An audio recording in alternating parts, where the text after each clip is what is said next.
अगर आपके मन में भी अक्सर बुरे विचार आते रहते हैं, गंदे और अश्लील विचार चलते रहते हैं, तो आपको ये कहानी जरूर सुननी चाहिए। एक गांव में एक जवान लड़का रहता था। वो बहुत परेशान था क्योंकि उसका मन उन्हीं चीजों के बारे में सोचता रहता था जिसके बारे में वो नहीं सोचना चाहता था।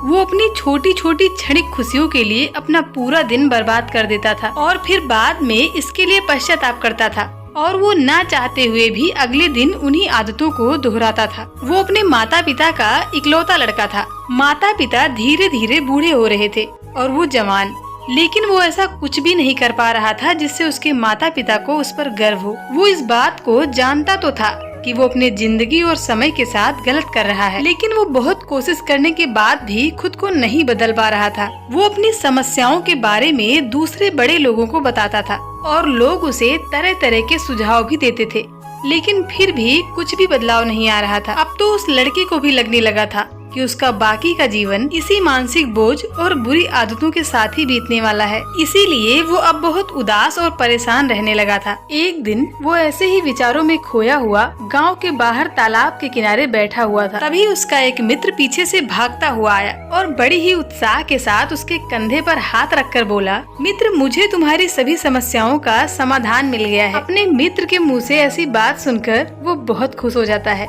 और पूछता है, क्या समाधान मिला मेरी समस्याओं का? लड़के ने कहा, ध्यान। ध्यान तुम्हारी सभी समस्याओं का समाधान है। लड़के ने कहा, ध्यान क्या होता है? तब उसके मित्र ने बताया कि कल हमारे गांव में एक बौद्ध भिक्षु आए थे। सभी लोग उनसे अपनी अपनी समस्याओं का समाधान पूछ रहे थे, तो मैंने सोचा मैं भी तुम्हारी समस्या का समाधान पूछ ही लेता हूँ। तो मैंने भी उन बौद्ध भिक्षु से अपने मन को काबू में करने का तरीका पूछा। मेरा प्रश्न सुनकर उन बौद्ध भिक्षु ने ज्यादा तो कुछ नहीं कहा, बस इतना कहा, ध्यान। ध्यान जीवन की हर समस्याओं का समाधान है।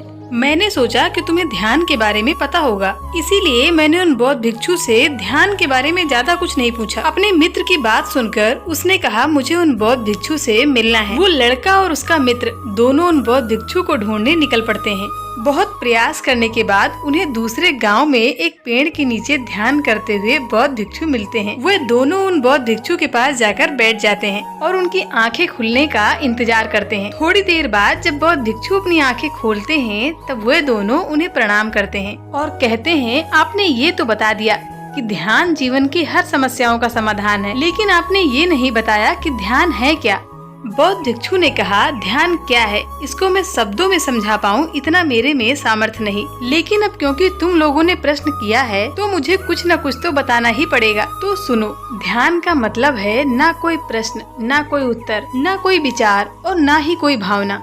यह एक ऐसी स्थिति है जो वास्तविकता से हमारा परिचय करवाती है। इस स्थिति में पहुंचकर व्यक्ति के अंदर कोई प्रश्न, कोई उलझन शेष नहीं रह जाती, क्योंकि उसके सामने सब कुछ स्पष्ट हो जाता है। उसे इस जीवन की व्यर्थता का पूर्ण आभास हो जाता है। लड़के ने पूछा, लेकिन ध्यान की ऐसी स्थिति को कैसे प्राप्त किया जा सकता है? बौद्ध भिक्षु ने कहा, ध्यान करना बहुत आसान है। क्या तुम्हें बैठना आता है? लड़के ने कहा, हाँ, मैं बैठ सकता हूँ। बौद्ध भिक्षु ने कहा, कितनी देर तक बैठ सकते हो? लड़के ने कहा, वैसे तो कभी आजमाया नहीं, पर जितनी देर तक चाहूँ उतनी देर तक बैठ सकता हूँ। बौद्ध भिक्षु ने कहा, रोज 1 घंटे आंख बंद करके सीधे बैठना है। लड़के ने कहा, कब और कहाँ बैठना है? बौद्ध भिक्षु ने कहा, कभी भी और कहीं भी, बस जगह शांत और एकांत होनी चाहिए। लड़के ने फिर से प्रश्न किया, मेरे मन के गंदे विचार और मेरी बुरी आदतें कितने दिन में खत्म हो जाएंगी? बौद्ध भिक्षु ने कहा, 1 दिन में। बौद्ध भिक्षु ने कहा, अगर तुम 24 घंटे आंख बंद करके बैठ सको तो। बौद्ध भिक्षु से आज्ञा लेकर वो अपने घर चला आता है और ध्यान करने बैठ जाता है। जैसे ही वो ध्यान करने बैठता है उसके मन में तरह तरह के विचार आने शुरू हो जाते हैं, जैसे क्या ध्यान करने से सचमुच कोई फायदा होगा? मैं अपनी बुरी आदतों को छोड़ भी पाऊंगा या नहीं? आखिर सभी लोग मेरी इज्जत कब करेंगे? मैं तो उससे प्रेम करता हूँ, लेकिन वो मुझसे प्रेम क्यों नहीं करती? मैं ऐसा क्या करूँ जिससे मैं बहुत सा धन कमाऊँ और अपने गांव का सबसे अमीर व्यक्ति बन जाऊं? इसी तरह के और विचार लगातार उसके मन में उठने लगे। फिर उसे ध्यान आया कि बौद्ध भिक्षु ने कहा था, ध्यान की अवस्था में कोई विचार, कोई भावनाएं नहीं होती। अब वो अपने विचारों को रोकने का प्रयास करने लगा, लेकिन क्या बहती नदी के पानी को कभी कोई रोक पाया है?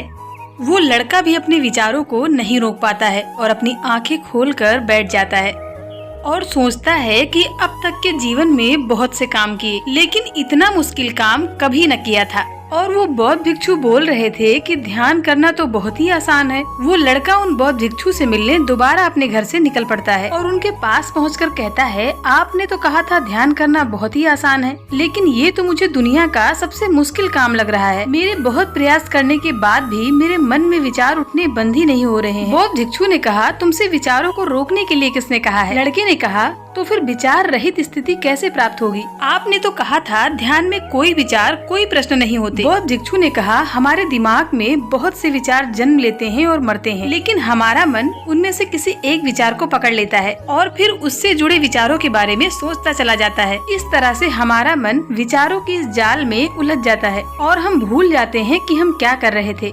जब तुम ध्यान करने बैठोगे तब तुम्हारे मन में बहुत सारे विचार उठेंगे और खत्म हो जाएंगे, लेकिन उनमें से तुम्हें किसी भी विचार का चुनाव नहीं करना है, बस उन्हें देखना है। तुम्हारे मन में विचार उठेंगे और खत्म हो जाएंगे। धीरे धीरे समय के साथ विचारों की उठने की गति कम हो जाएगी। बौद्ध भिक्षु की सारी बातें सुनकर वो लड़का अपने घर फिर से वापस आ जाता है और दोबारा ध्यान करने के लिए बैठ जाता है। इस बार वो लड़का बौद्ध भिक्षु के बताए अनुसार अपने मन में उठ रहे विचारों को देखता है। वो कुछ देर तक तो विचारों को साक्षी भाव से देख पाता है, लेकिन कुछ देर बाद उसके मन में ऐसे विचार उठते हैं जिनके बारे में सोचने से वो खुद को रोक नहीं पाता और वो गहरे विचारों में खो जाता है। कुछ देर बाद उसे याद आता है कि वो तो ध्यान कर रहा था। वो दोबारा विचारों को देखने का प्रयास करता है, लेकिन इस बार उसका मन दूसरी चाल चलता है। अब उसके मन में अश्लील विचार उठने लगते हैं। फिर वो लड़का सोचता है कि ध्यान जैसे पवित्र स्थिति में ये अश्लील विचार क्यों उठ रहे हैं। वो अपने मन में उठ रहे अश्लील और गंदे विचारों को रोकने का बहुत प्रयास करता है, लेकिन वो उन्हें रोक नहीं पाता और लगातार उसके मन में ऐसे ही विचार उठते रहते हैं। बहुत देर के प्रयास करने के बाद वो लड़का ध्यान से उठकर बौद्ध भिक्षु के पास जाता है और उन बौद्ध भिक्षु से कहता है कि मैं जब भी अपनी आंखें बंद करके ध्यान करने बैठता हूँ तो मेरे मन में अश्लील और गंदे ही विचार आते हैं। बौद्ध भिक्षु ने कहा, कोई भी विचार अच्छा या बुरा नहीं होता, इसीलिए किसी भी विचार को बुरा समझकर उसे जबरदस्ती दबाने की कोशिश मत करो, क्योंकि हमारे द्वारा उनका विरोध ही उन्हें और भी शक्तिशाली बनाता है। इसीलिए किसी भी विचार को दबाने की कोशिश मत करो, क्योंकि इस मन की प्रवृत्ति ऐसी है कि हम इसे जिस चीज के बारे में सोचने से रोकते हैं, ये उसी चीज के बारे में सबसे ज्यादा सोचता है। इसीलिए तुम्हारा विचारों को रोकने का प्रयास व्यर्थ है और जिन विचारों को तुम गंदे व अश्लील विचार कह रहे हो वो भी तुम्हारे जीवन का एक हिस्सा ही है। इंसानी जीवन को आगे बढ़ाने के लिए इन विचारों का उठना भी जरूरी है। एक बात हमेशा याद रखना, जीवन में हम जिस भी चीज को अस्वीकार करते हैं, हमारा मन उसी चीज में सबसे ज्यादा रस लेने लगता है। इसीलिए जीवन की किसी भी सच्चाई को नजरअंदाज करने की कोशिश मत करो।